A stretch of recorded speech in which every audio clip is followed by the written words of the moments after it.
तो हेलो दोस्तों, मैं हूं जय और आज हम बात करने वाले हैं संस्कृत बीएड एंट्रेंस 2023 में जो लोग भी तैयारी करना चाहते हैं वो किस तरह से तैयारी करें या क्या स्ट्रेटजी बनाए उसके बारे में सारी चीज़ें बात करने वाले हैं। ठीक है, तो चैनल पे हमारे नए हैं तो सब्सक्राइब जरूर कर लीजिएगा।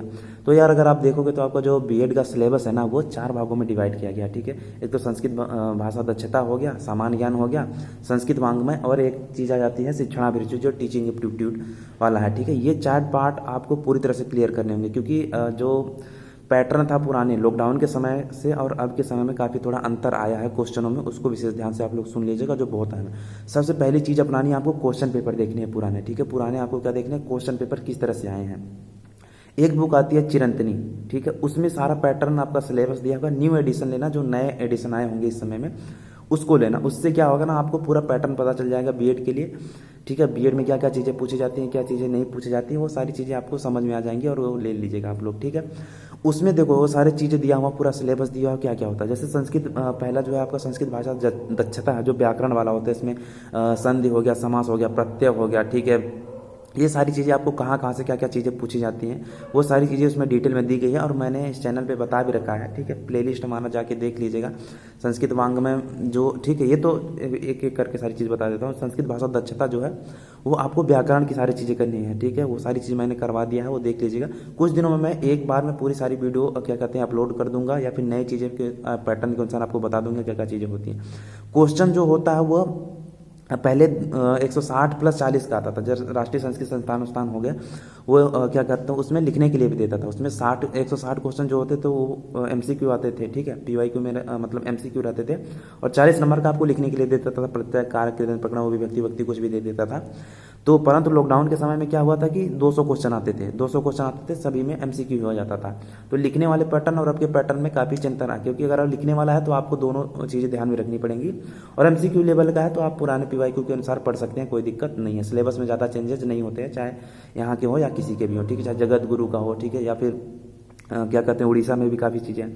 राष्ट्रीय संस्कृत संस्थान के अंदर बहुत सारे कॉलेज आते हैं, इसलिए इसके अनुसार मैं बता रहा हूँ जहाँ पे अधिकतर लोग पेपर देते हैं। ठीक है, तो दूसरा जो है वो सामान्य ज्ञान का। सामान्य ज्ञान में जैसे चित्रण हो गया, नाटक हो गया, संस्कृत क्या कहते हैं काफ़ी चीज़ें जो पुरस्कार मिलते हैं, ये सारी चीज़ों को आपको ध्यान में रखना है करंट अफेयर की तरह। ठीक है, यूट्यूब पे आप वीडियो देखते रहिए करंट अफेयर के क्या क्या चीज़ें हैं, बहुत सारी वीडियो मिल जाएगी। जैसे किसी की भी देख सकते हैं, आप सर्च करेंगे तो आपको मिल जाएगी। ठीक है, मेन मैं इसलिए बता रहा हूँ ना कि आपको ये चीज़ें ध्यान रखनी है क्योंकि अगर आप सोच रहे हैं कि और जैसे एलबीएस की तैयारी आप कर रहे होंगे तो उसमें कुछ चारों पार्ट में नंबर लाने जरूरी होते हैं कि आपको इतने नंबर लाने हैं, इतने नंबर लाने हैं, 20-22% हर क्या कहते हैं सभी में होना चाहिए। सामान्य ज्ञान में होना चाहिए 22% और संस्कृत भाषा दक्षता होना चाहिए, अभिरुचि में होना चाहिए, संस्कृत वांग में होना चाहिए। तो ये परसेंटेज आपको तभी मायने रखते हैं जब आप अच्छे ढंग से करेंगे, तो इसको आप विशेष तरीके से कर लीजिएगा। ठीक है, अब तीसरा जो है संस्कृत वांग में। संस्कृत वांग में मैंने पूरा करवा दिया है, चाहे वैदिक का हो चाहे लौकिक का है। ठीक है, इसी चैनल पे है, जाके देख लीजिएगा। एमए वाले सिलेबस में भी आपको मिल जाएगा।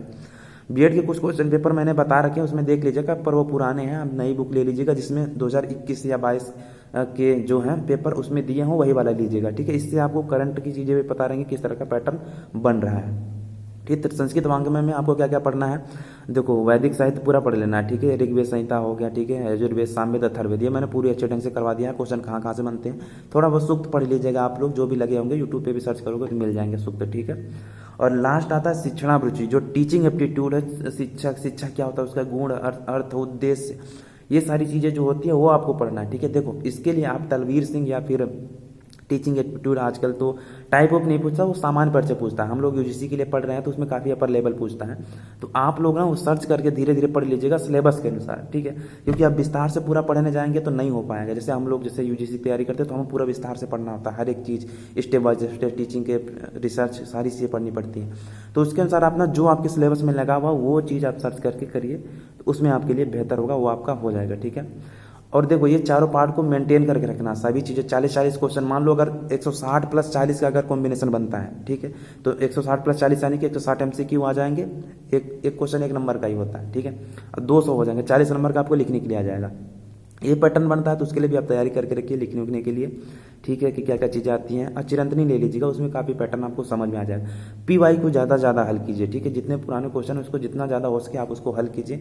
इससे क्या होगा आपको कि समझ विकसित होगी, कहाँ कहाँ से क्वेश्चन आ रहे हैं, आप सिलेक्टिव चीज़ पढ़ेंगे, वरना कुछ भी उठा के पढ़ने लगेंगे, ठीक है। तो इस चीज़ का विशेष ध्यान रखना। और 200 क्वेश्चन का अगर पैटर्न आ रहा है, 200 नंबर के एमसीक्यू आ रहे हैं, तो कोई दिक्कत नहीं है, आप सिलेबस उठाइए, सिलेबस को सारी एक एक चीज़ें पढ़ते जाइए, ठीक है। वैदिक साहित्य चाहे हो, वैदिक में चाहे वैदिक हो, लौकिक हो, दर्शन हो, व्याकरण हो, ठीक है, शिक्षणाभिरुचि हो या संस्कृत भाषा दक्षता हो, ठीक है, व्याकरण की सारी चीज़ें वो एक ढंग से पूरे करते जाइए, ठीक है, तो आपका हो जाएगा। बाकी कुछ भी दिक्कत होती है इसमें तो आप हमसे पूछते रहेगा, कमेंट कर सकते हैं, ठीक है। चैनल पर नया हो तो सब्सक्राइब जरूर कर लीजिएगा। फिर मिलते हैं किसी नेक्स्ट वीडियो में, तब तक के लिए आप सभी का बहुत बहुत धन्यवाद। Thank you so much for.